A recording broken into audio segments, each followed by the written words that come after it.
में तुलसी के नैहर, कहवा में सासुर हो। कहवा में तुलसी के नैहर, कहवा में सासुर हो। से कवन बिरिछ तारा उपजे त पूजी है नारायण हो। तुलसी कवन बिरिछ तारा उपजे त पूजी है नारायण हो। मथुरा में बड़े हमारे नैहर, गोकुल में सासुर हो। मथुरा में बड़े हमारे नैहर, गोकुल में सासुर हो। चांदन बिरिछ तारा उपजे त पूजी है नारायण हो। रानी चांदन बिरिछ तारा उपजी है ना पूजी है नारायण हो। हम जनती तुलसी सावत हमारे होई है ता होई है नु हो। जो हम जनती तुलसी सावत हमारे होई है ता होई है नु हो। सी तोहरा के जड़ से उखड़ती जमुना बीच फेंकी देती हो। तुलसी तोहरा के जड़ से उखड़ती जमुना बीच फेंकी देती हो। राम जन के उखड़ा तू जमुना बीच फेंका तू नु हो। जो रानी हम के उखड़ा तू जमुना बीच फेंका तू नु हो।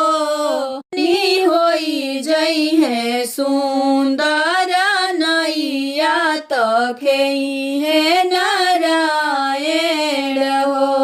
रानी होई जई हो सुंदर नैया त खेई है श्री नारायण हो।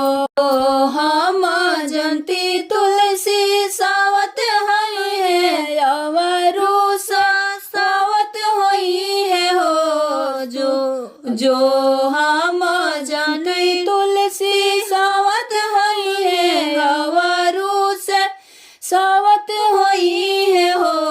तुलसी यारा लेके नैया चिरावई बो तो भारा झोकावई बोनु हो।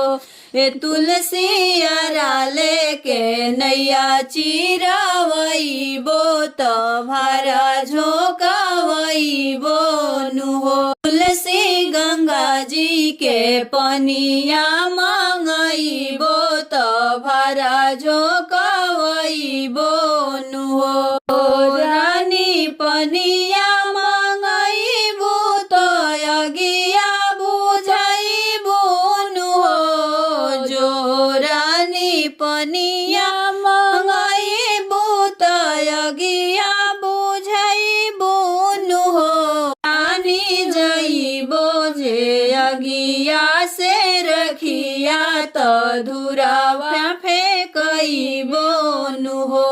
ए रानी होई जइबो अगिया से रखिया त धुरावा फेंकवई बोनु हो। भला बहिनी अगिया बुझाइबो त धुरा फेंकवई बोनु हो। भला बहिनी अगिया बुझाइबो त धुरा फेंकवई बोनु हो।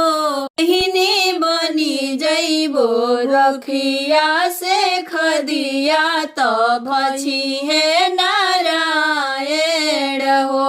ए बहिनी बनी जइबो घुरावा से खदिया त खई है राना हमरे मंगल गाई त गाई के सुनाई नु हो।